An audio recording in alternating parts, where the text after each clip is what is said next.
And we're back again with the PCC Multiverse. This is Gerald Glasser from Pop Culture Cosmos. We thank you for staying in tune with our show today. It's been out there as far as the great things abound when it comes to MoviePass, but it's also been out there in recent times about the troubles of MoviePass that they've been going through, the up and down finances that they're currently riding on with the fact that they also want to give these great deals, but at the same time, they've had to look into some controversial things that as far as to that they're doing in order to keep the company afloat. But what does this mean for MoviePass consumers? I thought I'd talk to one today. Just so glad to have him on the show. Just want to go ahead and introduce today. He is the host of the Lone Star Gridiron, and also is the founder and chief marketing officer at Fresh Media Works.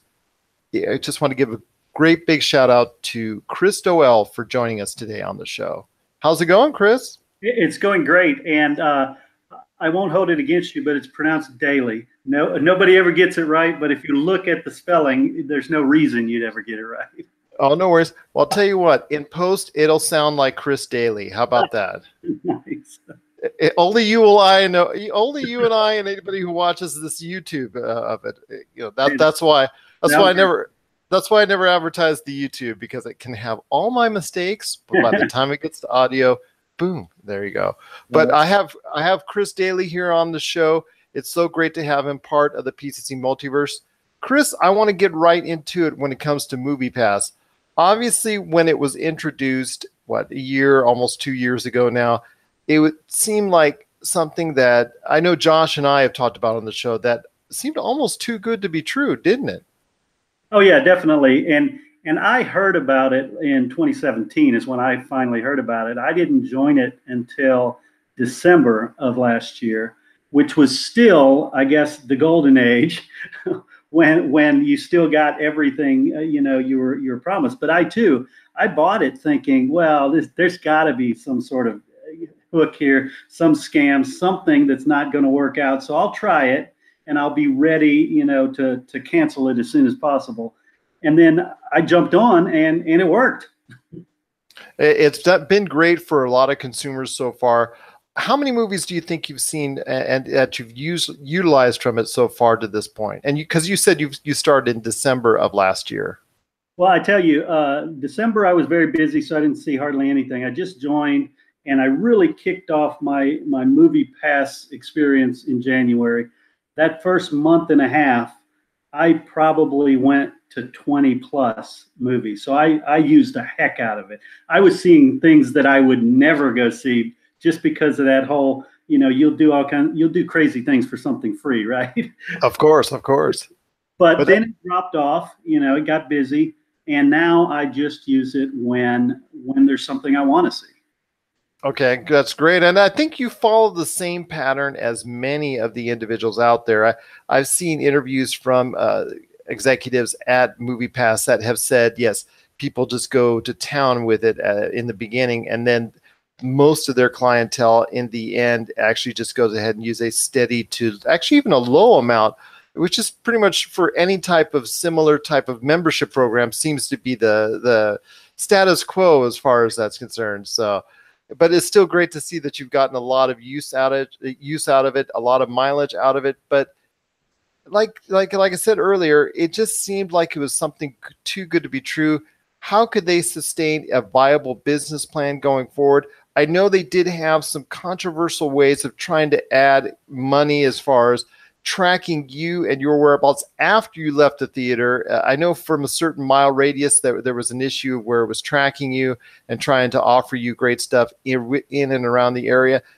I'm not exactly in love with that aspect, but I understand in order to get that low price, they have to go ahead and do things maybe that are kind of questionable like that in order to sustain life as a business model.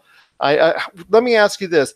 How has it been as far as the third-party advertising, the things that they try to get you with as far as what they're advertising after you go see the film or even before you go see a movie with MoviePass? That aspect of it hasn't bothered me at all, mainly because I have all notifications turned off. I don't. It doesn't annoy me. When I open it up, I'll see an ad for something.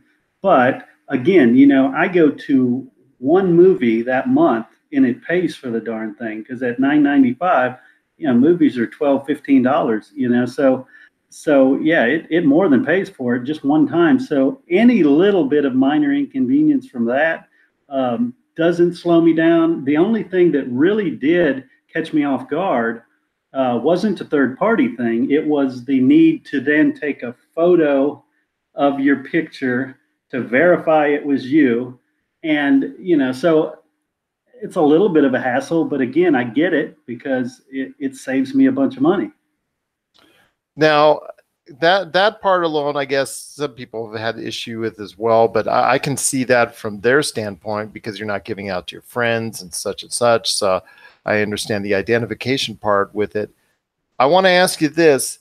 In recent times, things have not looked so well for MoviePass holders, because they have announced things that, well, actually, to keep the company afloat, because it looks like they're in a little bit of financial trouble. How has it been since the announcement of the surge pricing? Is it still attractive for you to go ahead and utilize the MoviePass? Because the surge pricing is out there on some major films that are currently out, and also ones that are coming out very soon to theaters. Well, that hasn't affected me yet. And I don't know if it's because I'm grandfathered in, having signed up before they made changes. There's some crazy changes there for a while, where first they said, okay, now you're only getting one a week. And then they changed and said, no, now it's certain markets in the country it's not going to be available in. And, they kept going back and forth on things like that. But my deal with them has stayed the same from day one. So again, I haven't noticed anything.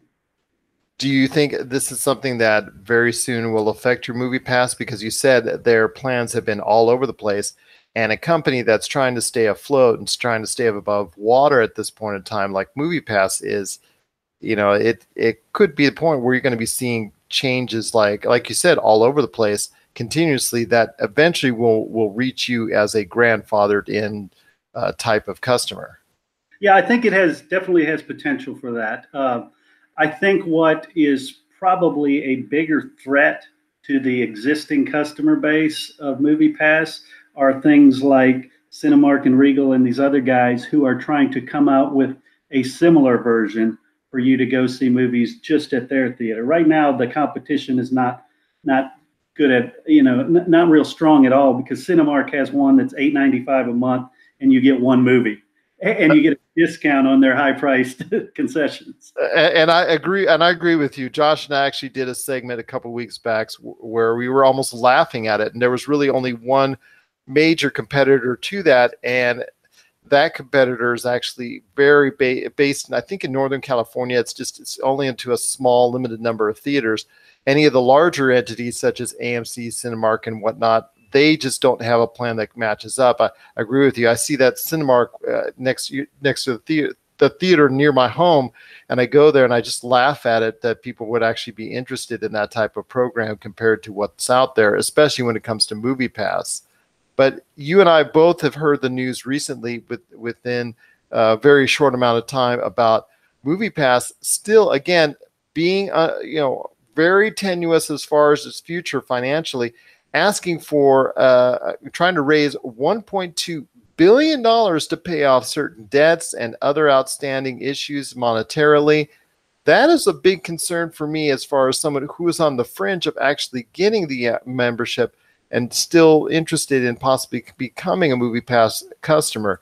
What does that tell you when MoviePass itself is looking to raise an additional $1.2 billion in order to save the company and keep it afloat at this point in time?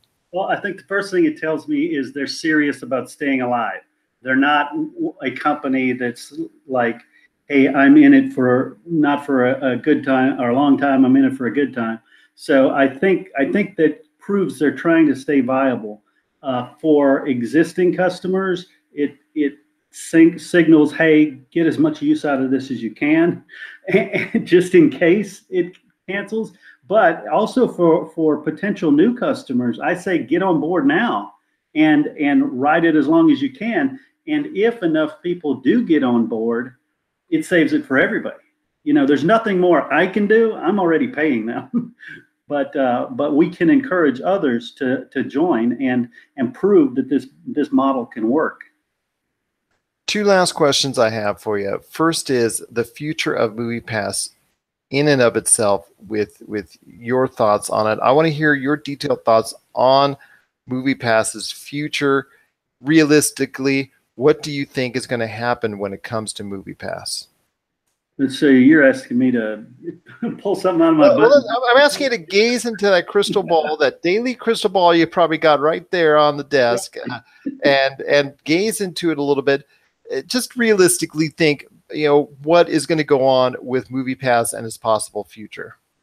I don't know. I'm totally clueless because I don't know all the economics of their business model.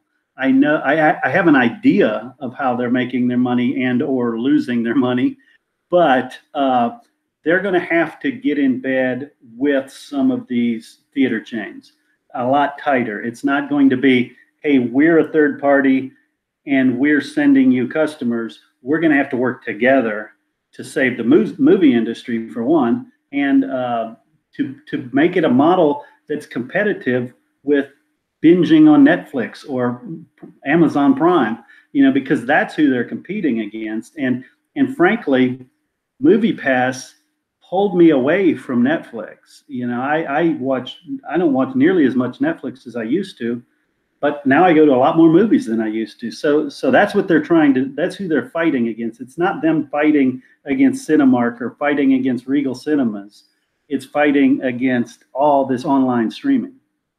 And if you were to, I guess, give one last bit of advice to MoviePass itself, if you were to say one thing to MoviePass, you had MoviePass, you were right there at the doorstep of MoviePass, and you were going to tell them one thing, what would that be?